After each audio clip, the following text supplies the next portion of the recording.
Welcome to Buckets, brought to you by BetMGM, the king of sportsbooks. My name's Matt Moore. I'm the senior NBA writer for the Action Network, joined by Albert Nguyen. He's the analytics capper. You can find him on Twitter and then the Action Network app at Analytics Capper. Also joined by NBA futures analyst and Eastern Conference basketball aficionado, Brandon Anderson, for this edition of Buckets, your best bets for Wednesday, May 1st in the NBA playoffs.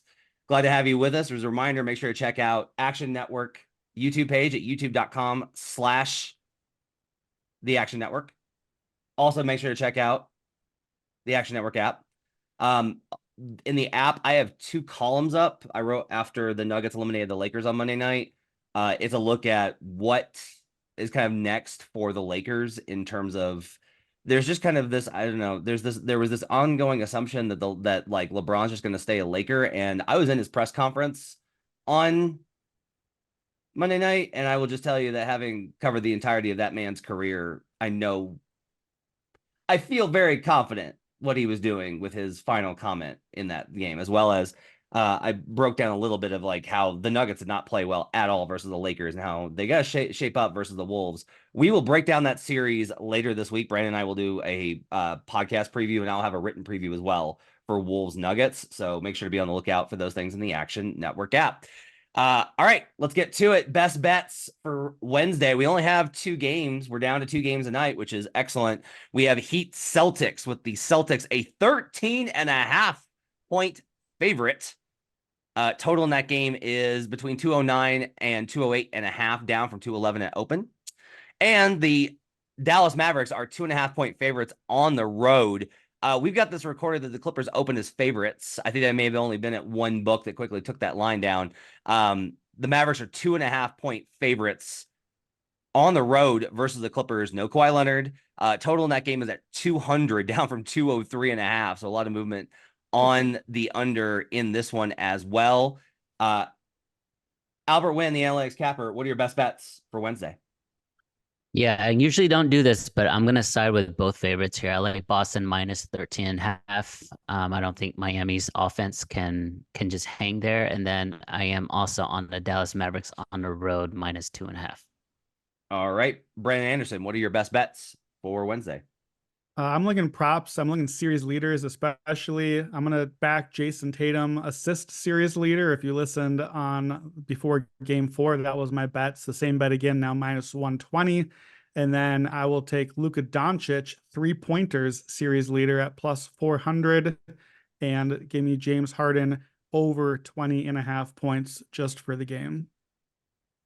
I like that. Brandon is the only person I bring on this podcast who's always like, I have a series leader bet for you ever. And like Joe and Jim bet them a lot. And when by the way, shout out Joe Delara, had a kid.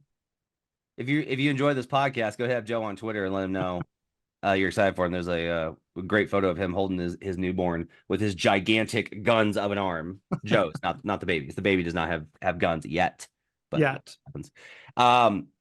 I have no, I have two. I have two little best bets. They're half unit plays. I'm taking Heat plus 13.5. No money line, just 13.5. I'm breaking the Matt Mitchell rule. Don't care. It's exceptional circumstances. And I'm gonna play Daniel Gafford under 8.5 points and assists. Those are the two that I'm gonna get in there for. Let's talk Mavericks Clippers here first, because I will just tell you, like, I want Clippers. I want Clippers. You guys are gonna have to tell me why.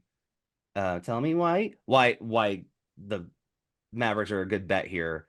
Clippers are at home. I wrote up a whole thing going into Sunday's game about how, like, look, if Kawhi Leonard doesn't play, this leans Clippers heavily.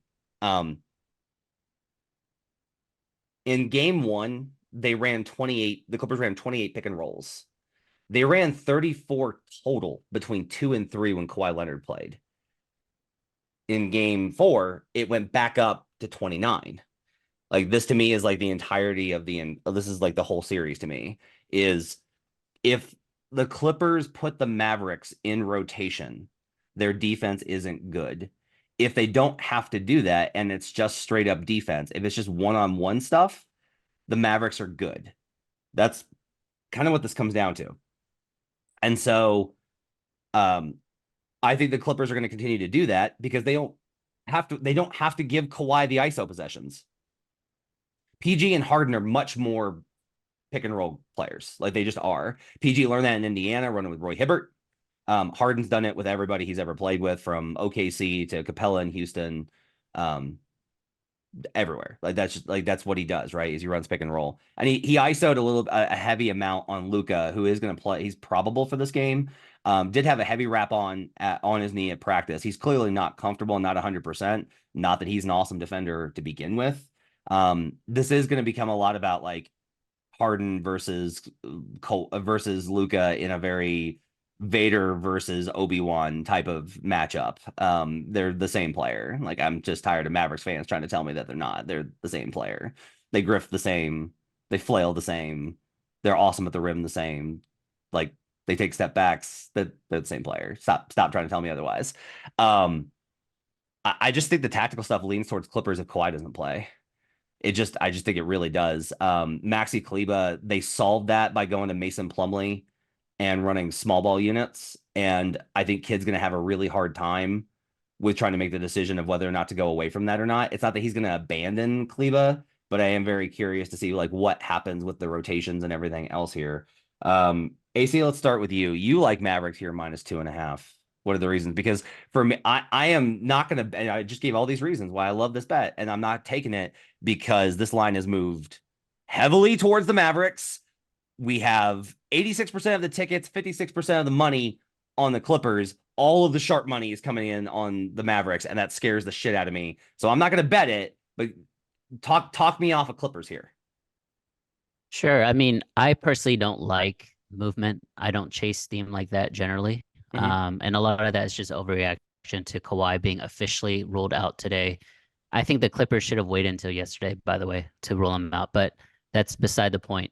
I think it comes down to two really simple things. One is 3-point shooting.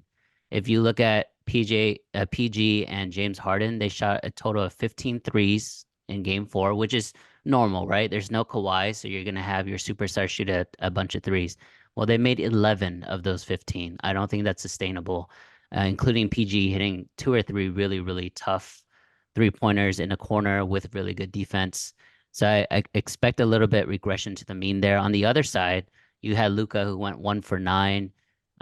He's definitely going to have the usage and the opportunities moving forward, but I think he's going to make more than one. So I think it's double regression there. And then the second most simplest thing is don't go down by 30 points. They went down by 29 points in game 1 and lost, and went down by 31 points in game 4, almost came back, but ultimately lost. So I think if the Mavericks can just sustain this early fast start by Ty Lue, because he's really, really focusing on it, stay within 10 at halftime maybe, and then they'll have a shot to win it in the end. So I like the Mavericks because if they're going to win here, they're going to cover the number by possession. So those are my reasons. Yeah, I mean, like, look, a real simple way for all of this, I can talk about the tactical stuff and like this, that, and the other, blah, blah, blah. But like, here's an idea. Luka Doncic just don't play like shit. Like, if Luka just doesn't play like garbage, they win that game on Sunday, and then the series is 3-1 and it's effectively over. But he didn't. So I don't know. Brandon, as a steadfast defender of Luka's honor. What are your thoughts on this matchup, and what are your best bets? Yeah, I will chime in just a slight lean toward Mavericks just because of a stat I found in Bet Labs. So it's very granular. So let me spell it out. So it's game 5 in a series that is tied. So it's 2-2 game 5 like we have. Teams that are favorites after losing game 4 as the favorite. So that's Dallas here. They lost game 4. We still made them road favorites in game 5. Those teams all time since 2005 are 24-11-1 against the spread, 69% cover rate by 4.9 points a game. So to me, that trend, I interpret that as, okay, so you lost, but we still think that you are the right favorite. So we're still going to keep you as the favorite here. And to me, I really can't make heads or tails of the series overall. That's why I'm not betting a side here. But if I had to choose a side, to me, we're very, very even. Like all my four factors crap is basically all even along the way. Clippers are actually slightly behind on three of the four. They're just making more shots so far. The thing that the Mavericks are winning so far is they're winning the margins. They're getting the 50-50s are 55-45s, and they're getting some offensive rebounds. They're getting some transition buckets. They're doing the stuff that they can do because they're the more athletic, younger team, and that advantage is not going to go anywhere. So to me, I go slight edge to Dallas, and that's kind of where this line is at. So that's where I'm at on the series. AC, you had another thought on the series before I do my series, my props here? Yeah, BA, and I mean that's great analysis. So I was in the building for both games 3 and game 4. There's a lot of electricity. Obviously, game 4 with the comeback, it was super exciting. But the Clippers, especially in that first quarter, they just couldn't miss. If you look at their stats, they ended up 18 for 29 from three, and that's because they missed a few in the fourth, but they were shooting above 70% from three for that game. And that's probably why Kidd, from an offensive standpoint, put in Maxey, just because Dallas couldn't space the floor. Luka was 1 for 9, like I said previously, and then PJ Washington was airballing his corner three. So they needed spacing there. Secondly, if you look at the series bet right now, it's tied 2-2. The Clippers have home court advantage. That means they're going to have game 5 at home, potentially game 7 at home. And the Mavericks are minus 190 on the series. So if you expect the Mavericks to take the series, the best game to win out of 5 or 7 would be Wednesday night, game 5. So, I mean, those are some of the things I look at. Sorry, go ahead. No, I just as a long-term better, I wonder about the value on this game. And like we're giving out picks because that's what we do. And I think that, like you can feel good about this game and you can bet it. I think there's a lot of ways to get there. I do wonder, like Kawhi gets ruled out. You mentioned it early that most of this movement is based off of like Kawhi's not going to play. By the way, we're seeing threes pop up now. I'm gonna,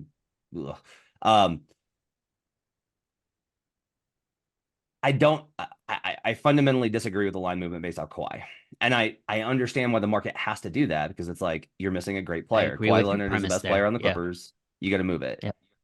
Yep.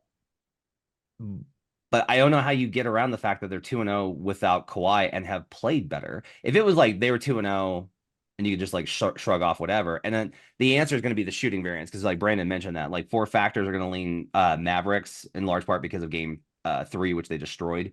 The most important 4 factor is EFG because it's always like, hey, you can do all these other things, but guess what? You need to put the little ball in the round hole. And that's what the Clippers have done better in the series. Now, it is totally reasonable to be like, they're going to slow down. Like they shot better than 50% in the last game. There's going to be regression. That's an okay cap. Like the numbers don't necessarily like it's fuzzy on those numbers, but I think it's interesting. Brandon, I will see the floor again and let you give your best bets for the series. Yeah, so I'll do my James Harden prop. That's just for this game, over 20.5 points. I suspect you might need to play an over 21.5, especially now that Kawhi is officially out. That's fine. This is a Kawhi cap, really. So 2 games when Kawhi played, Harden scored 21, scored 22. He took 13 and 14 shots. 2 games when Kawhi didn't play, he scored 28 and 33, and he took 17 shots. Duh, you're missing a superstar. Even if he wasn't playing like one, your other stars are going to do more stuff. And James Harden is doing more stuff. And frankly, Matt, you kind of made the case for me here. Like you talked about the pick and rolls and actually running some offense. That's James. That's the system. That's what Harden's going to do.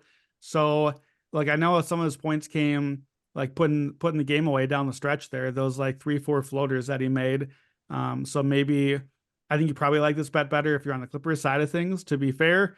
But it's a weirdly low number. Like at 20.5, he's literally over that all 4 games so far.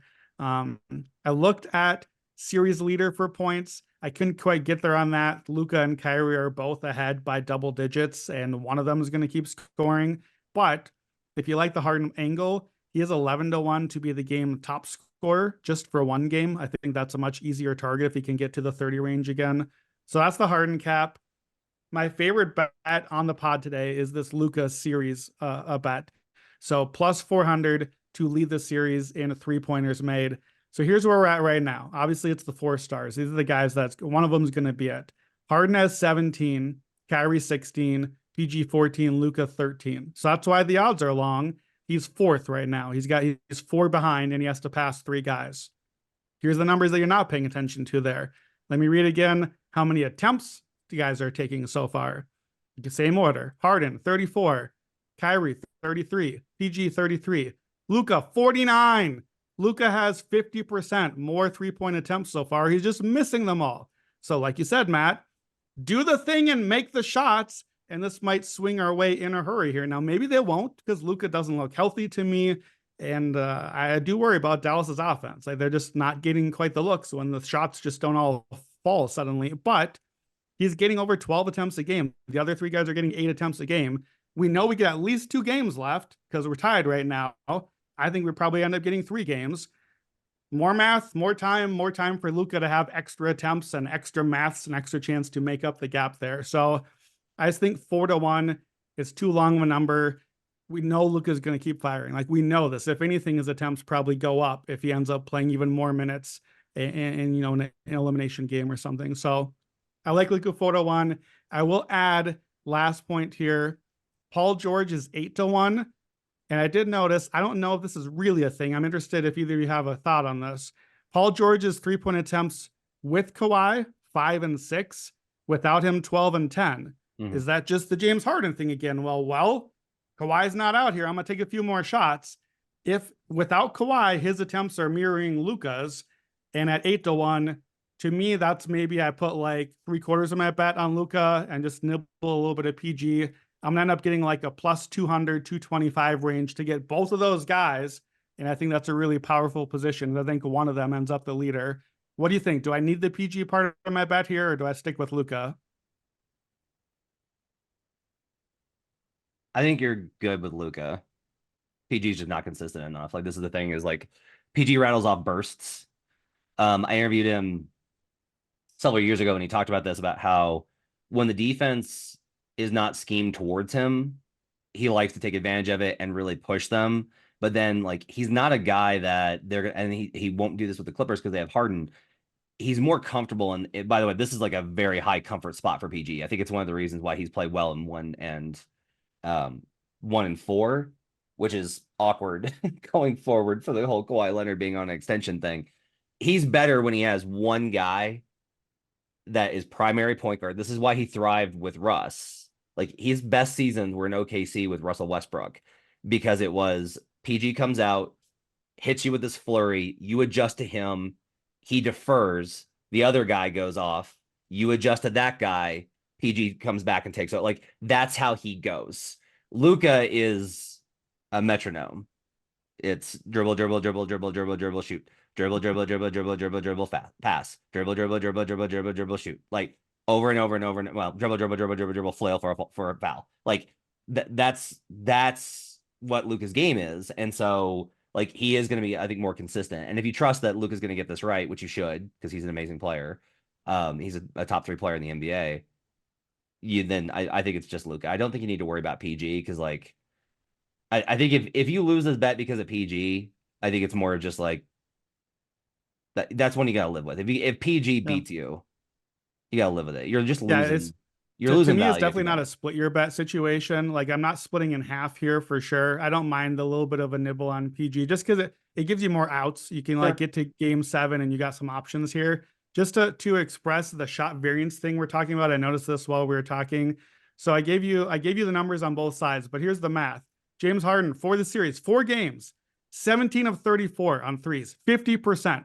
That's ridiculous. Kyrie Irving, 4 games, 16 of 33. Again, 50% basically. These guys are hitting 50% of volume threes. And now Luka, 13 of 49. That's like 27%. If you like the Mavs in the game, if you like them in the series, guess what? Guess which way all those numbers are going to go. Harden and Kyrie are going to miss some shots eventually. Luka's not going to keep shooting 27% forever. So to me, that is like, if we're saying that it comes down to EFG, that is the stat that kind of shows the EFG as well. Harden and PG are probably coming down at least a little bit. Kyrie too, but Luka's the one guy that hasn't hit the shots yet. And if we get more, then now look, stats don't always fix themselves over 2 or 3 games. That doesn't necessarily mean we're going to regress to the mean by the end, but Right. to me, that's the play here, and it kind of fits with the Mavs angle. Yeah. By the way, Luka's career 3-point percentages, 33%, 32%, 35%, 35%, 34%. This season, 38%. And I have like, I'm always a little bit like, really? Really? Because like, it's not like I don't think he takes like great looks. It's just like Luka go Burr. Yeah.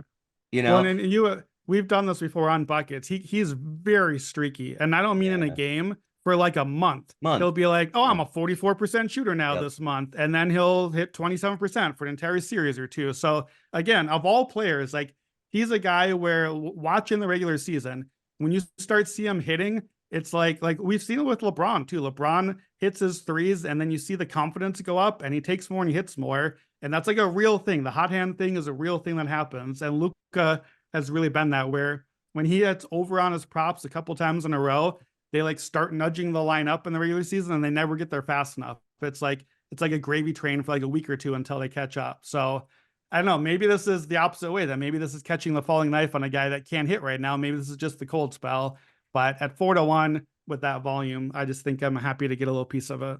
I'm betting Daniel Gafford under 8.5 points and assists. I don't want rebounds because I don't want to get hit with miss, rebound, miss, rebound, miss, rebound, and that 3 sequence knocks me over. He has gone under this in all 4 games versus the Los Angeles Clippers. He had 3 in game 1. He had, I believe, 1 in game 2, 8 in game 3 when they got him going with the lobs, but even then they went to Lively, and 7 in the last game. I mentioned the Kleba thing. I don't think Jason Kidd, this is an opinion thing. I don't think Jason Kidd's going to abandon Maxi Kleba. I think instead he'll just go back to Lively. This is a Lively series, not a Gafford one. Gafford can't handle Zubac's size, strength advantage. He can't handle Mason Plumlee either. This is not a series for Daniel Gafford. All of the look at the he had an incredible block in game 3, just a phenomenal sequence. It was so incredible. Other than that, Gafford has been largely unplayable.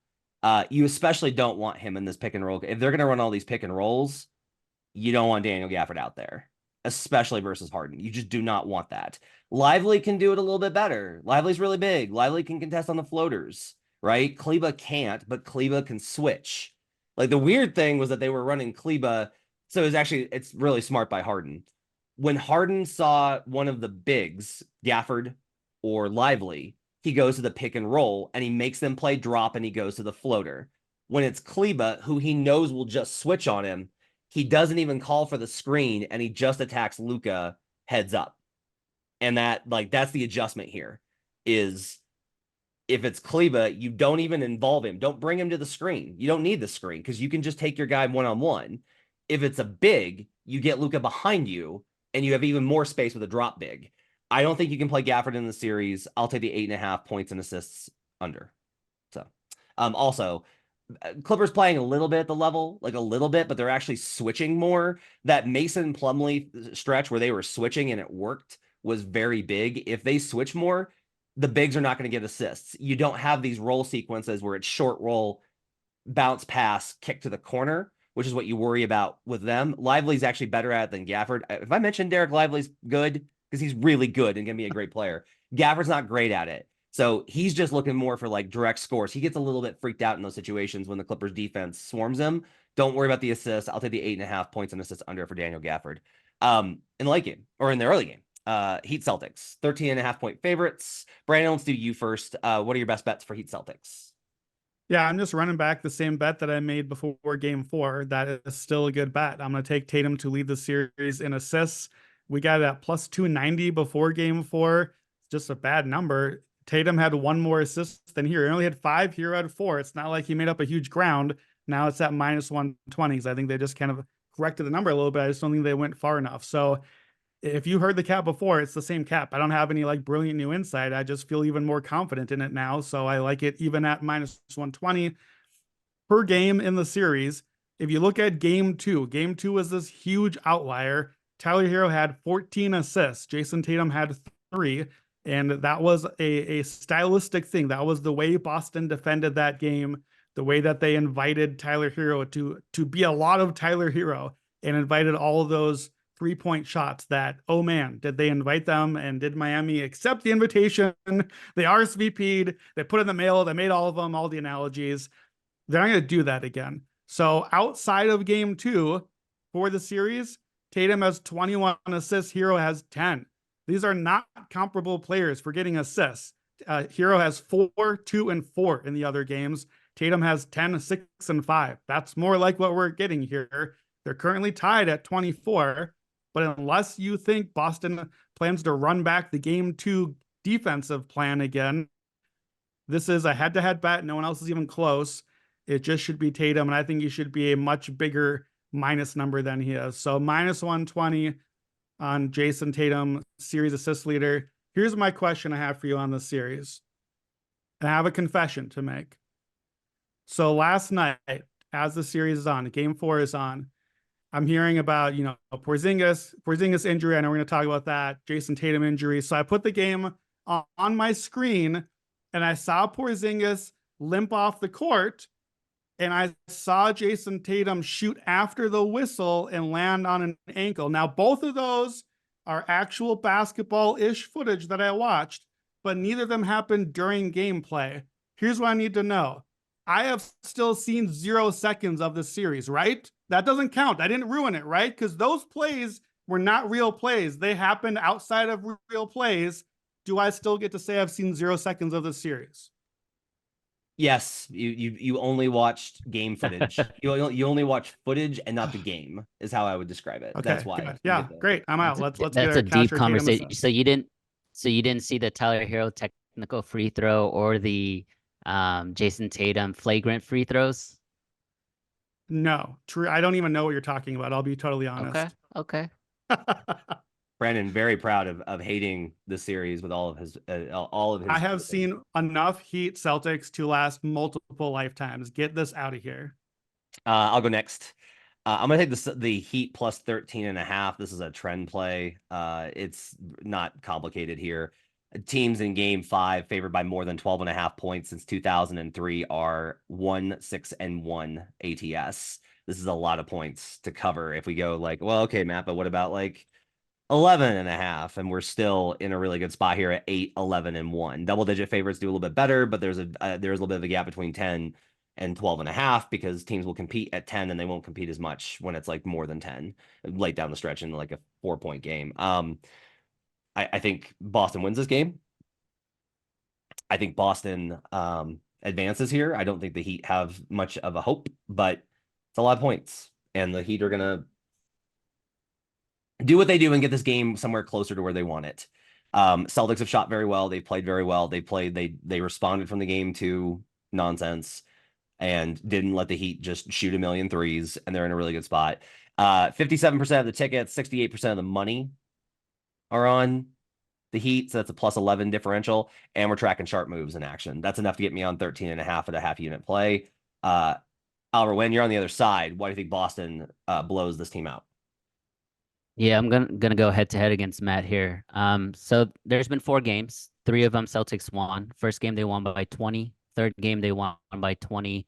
Fourth game they won by 14, and it was a lot. It was more of a blowout than 14 points. I think the Heat went on a 7-0 run late in that fourth quarter to make it seem a lot more competitive than it was, but it was basically another 20-point game. With that being said, it's not like Boston is like on fire. They've only scored 102, 104, and 114. A lot of that could be stylistic. A lot of that could be pace. Miami is running them off threes, but I haven't seen Boston really click on offense yet. So I'm not saying that's going to happen on Wednesday night, but I think when Boston beats Miami, they just blow them out. We've already seen that in 3 of the wins. And on the other side, unless Hero, unless Duncan Robinson, one of them goes off for 5, 6, 7 threes, I just don't think they have enough firepower to keep up with Boston's offense. So the question is, can they at least keep it within 13.5 or 14 points? Obviously, any team in the NBA can get lucky at the end, right? Go on a 25-14 run in the fourth quarter, outscore the team by 11, and cover that number. I'm just going to back the better team here. I'm going to back the healthier team. And I think the negative news around Kristaps Porzingis makes me like the cap even more. So I like Boston Celtics to cover the 13.5. Normally I would say, first half is the play here, but I think with the way Miami ended the fourth quarter in game 4, I think there's going to be, I guess, buck the trend there. So I like Boston to finish strong. So give me Boston minus 13.5 or 14. It's 14 in a lot of outlets right now. Yeah. I mean, it's heading the other direction. This opened 15.5. And the market was like, Oh, there you go. If market it's a market was close like, game, chill out. yeah. I mean, to me, if it's a close game and it's something we've critiqued Boston all year, they just don't end close games really well, right? We haven't seen Tatum have that moment yet. Maybe we'll see it later in the playoffs. But if it's a close game, I would just side with Miami money line. But if it's a blowout, then just give me Boston and the points. So I think they blow them out. Yeah, I'm going to chime in on. I'm not playing a side here, so I'm not going to victory lap if this does hit. I'm still pretending this series is not actually happening. I think if you want Miami, I think the money line is the play. I think if it's close, then you expect the Heat to actually get the win, get the job done. Celtics since 2020, after winning a playoff game by more than 10 points, are 9-15 ATS the following game. That's been their thing, the letdown spot. Now, the 9 was an 8 before game 4. That just went against the trend.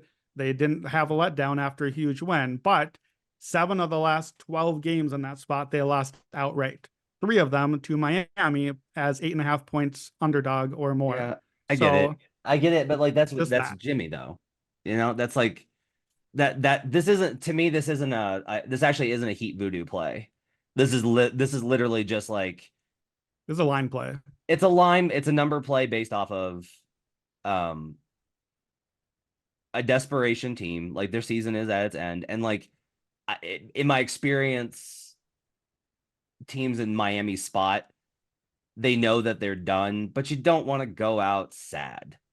And if you do, like that actually says something about you. And I don't think that Miami wants to go out sad. I think they hate this team. They hate this team. He's talking about you, New Orleans. Like, yeah, exactly. Like they hate this team. Okay, it's a question for both of you because you're on opposite sides. It is 6 minutes left in the fourth quarter. Celtics are up by 13. How are you feeling about your bet? AC, how do you feel about your bet? Celtics up 13, 6 minutes left. I would hate it. Like truth be told, I would hate it. I would need a lot more room than that. Just like we saw in game 4, they were up 20 plus before that 7-0 Miami Heat run. So I don't think Boston at that point is going to be like, oh, I got to cover the number. Let me try to win the next 6 minutes. I think they're just trying to get to the finish line. But to their defense, they don't want to play with their food either, right? Especially if Porzingis is semi-hurt. Maybe we'll get into that in a little bit. And maybe Tatum's ankle is tender. Like they just want to get home, finish this game out the right way, whether that's going on a run themselves or just, playing Miami to a push in the fourth. But they definitely want to win this game. And then hopefully Orlando and Cleveland, right, go 7. And I mean, that would be the best scenario for Boston. I will say this, without Kristaps Porzingis this season, the Celtics are 21-4. Jesus. And 15-8-2, 65% against the spread. So the market has kind of said, the market has overcorrected, I think, a little bit on Porzingis being out, which makes sense given how important he is. Michael Fiddle, who you've heard on the podcast feed lately, asked me last night, hey, I'm thinking about an over on Heat Celtics. What do you think? And one of the reasons I warned him off of it, I don't know that you should bet an under, but one of the reasons I warned him off of it was, if Porzingis is not there to be the middle flasher as the big, the Heat are going to zone this team into oblivion. I think the Heat are going to run primarily zone in this game, which Brandon, like this, I will say, it's you can't take an alt on 13.5, but I will say either the Celtics shoot 1,000,000% on threes to break the zone, or they're going to shoot like 15% and this is a close game. And I hear you on the taking the Heat money line, but the problem is just like, I don't think the Heat can. You need somebody to get clutch buckets. That's in order to win this game. Like, I think that he can get this into clutch time. I think it could be a 5-point game with 5 minutes left. And Celtics fans are nervous and pissed off and like, oh my God, is this happening again? Do I want Tyler Hero and Nikola Jovic as my clutch time go-to Hey, guys? hey, hey, that is the Dame Lillard trade package you're talking about. Stop with the slander. Hey, Yeah. so Brandon, let me ask you a question. Instead of a close game or semi-close game in the fourth, what if it's a 25-point game with 6 minutes left? Is Miami going to roll over, or are they going to try to play the 6 minutes left strong? Yeah, I mean, Miami's not a rollover team, so I think even in that case, like they're not gonna suddenly like lose by 40. Like that's just not who this team is. But I feel like you have to like the Boston bet at that point. Like I don't think Miami rolls over, but I think Miami is like, oh, you know what? Like we're playing the long game here. We'll be back here again. This wasn't our year. Jimmy's out. Let's put some of the kids in. Let's get Highsmith, get some shots up. Like who can get a little bit of run, and this will be our guy for next year. This will be our heat culture guy, and like get some momentum going. Like they always get something out of it. But at that point, like, what do they really care? Whether they're going to lose by 25 or 30 or 20 or 15? Like to get all the way down to the a 13 to cover, I'm not sure is really a big concern at that point. So I mean, obviously they aren't concerned with the cover either way. But yeah, Porzingis. Let's talk about Porzingis real quick. Just on, I don't think clearly, I don't think we expect Porzingis, even if he's out, to miss or to affect whether Boston wins the series. Right? Boston's going to win the series. They're minus 100,000, I believe, right now to win the series. I believe you have to bet $1,000 to win $1 if you want Boston to win the series, which is approaching like ESPN odds at this point, as far as what we saw the 97 to 3% thing from a year ago. To me, so we wouldn't have reporting on Porzingis. Yeah, we don't even know for sure he's out for game 5. I would be pretty shocked if he played in game 5. To me, it looks very much like a calf thing that we've seen now from multiple of the other guys. That seems to me like you know what? We're Boston. It's Miami without Butler. And by the way, it's then Cleveland or Orlando. Take your time, buddy. Like we are 21-4 without you. We can get past Miami. We can get past Cleveland. We can get past Orlando. We need you by the start of the Eastern Conference Finals. Can you get your ink or can you get your calf ready by then? Here's my concern. I don't really think Boston loses without Porzingis either of these series, but do they lose this game and have to play one more Miami game? Do they then lose another game in the next series and it suddenly goes 6 because it just took a little bit more out of them? And now is Al Horford playing 40-minute nights to make sure they get past it? And now Al Horford is like ground into dust by the end of the playoffs. We've seen that the last couple of years. Al Horford's really important to them still. Like, to me, the Porzingis thing doesn't worry me right now, but also it does if there's like the attrition thing building up. So I think it's weirdly being underreported about how like none of the future prices really budge. They're just like, who cares? Boston's playing nobody right now anyways. I mostly agree with that. I just think that it can still add up, and calf injury, if that's what it is, can re-injure itself again later. I don't think the Porzingis injury is nothing, and I think books are underreacting to it. What do you guys think about that? Abby Chin last night reported that KP said that he wasn't going to return to the game, but he should be, quote, good going forward. I don't know what that means for game 5 here because they don't need him. And this is a spot where you can be cautious. Like you have, even though it's Miami, you have to feel like we can win this game without him. Like, why risk it? You can't play him here as 13-point favorites, 14-point favorites, presumably without him, knowing that if you don't play him, you get a full week of not playing him before you have to play again. If you reach a point where you need to play him, you can play him, but there's no reason to play him right now. AC, you wanted me to make sure that I noted that you only like Boston here if KP does not play, correct? Correct. Yeah. If he's gonna play, I'm most likely gonna be on Miami because I'm gonna go against the overreaction every time. So let's talk about that real quick. This open 15.5, it goes to 13.5. It's, by the way, there's a 14 popping right now as we're talking, so it's heading back the other direction. If KP plays, let's assume that this movement is like based off of the assumption he won't play. Let's assume that for now. Let's say this pops back up to 15 and a half or 16. That's your buy point for Miami, and 13 and a half is your buy point for Boston. Yeah, you could say that. For me, it's just the reaction to news. So if KP is going to be in the game, whether it's a couple hours before tip off, they announce that he's in, you're going to see a lot of, overreaction to Boston. And to me, that's just not how you cap, even in the playoffs. Like, right. I'm just like how you like the Clippers without Kawhi. It's very similar to me. Not that Boston's a worse team without Kristaps Porzingis. It's just more of the overreaction to news and how the money moves at that point. Yeah, I think that all tracks. Like, look, I've been trying to make this argument with Bucks fans where they're like, well, this series, like the Pacers haven't looked good without Giannis, so they would have lost, they would have been destroyed. And I'm kind of like, no, that's not how this works. It's not results were X and Y was missing, so X plus Y. That's not how this works. That is not how this works at all. Like basketball is messy and it's chaos theory. Like this is not the series we're talking about, but I'll just say like if Kawhi comes back, I like my dream scenario is that Kawhi misses this Clippers game, the Clippers win. Kawhi, like, oh, they can win it. Kawhi's coming back to save the day, and I'm betting the shit out of the Mavericks. Like, this is not that I think Kawhi Leonard sucks.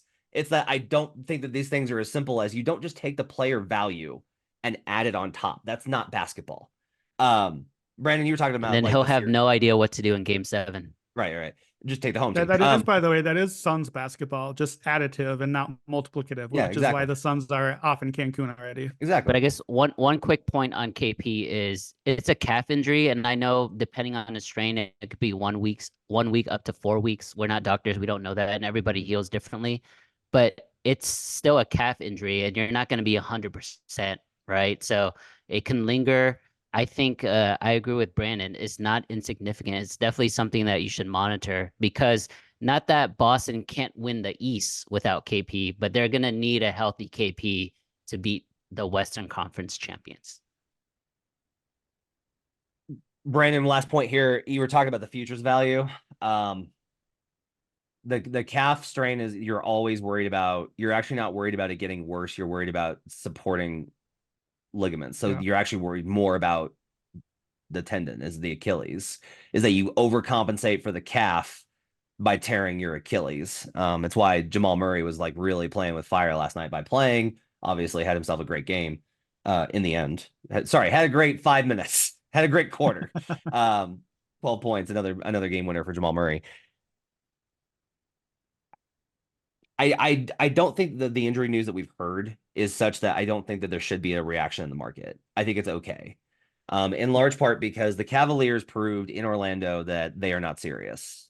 Like the Cavs had a chance in games 3 and 4 to come out and be like, okay, you know what? We had a messy season. We couldn't get everybody healthy. We weren't on the same page. Everybody was banged up, but it's the playoffs. We believe in this team. We're going to go do it. And instead, they just got waxed by the Magic in 2 games. And I don't care if they win this series. Losing game 4 was where I was like, all right, we're done. We're done. We'll just go ahead. I'm Sharpie crossing off Cavs from any sort of like surprise Eastern Conference Finals appearance. You're not getting past Boston if that's how you take this. If you are not serious enough to beat the Orlando Magic and take a 3-1 series once, you can lose one. That's fine. If you lose once, but if you can't beat them 1 out of 2, if you can't take control of the series 3-1, you're not serious. So like Boston's got to walk to the conference finals, and that is legitimately that's in like 3 weeks. You know, they got a month here for KP to get healthy. So I'm not worried about it. They'll be all right. I don't think that there should be a futures reaction.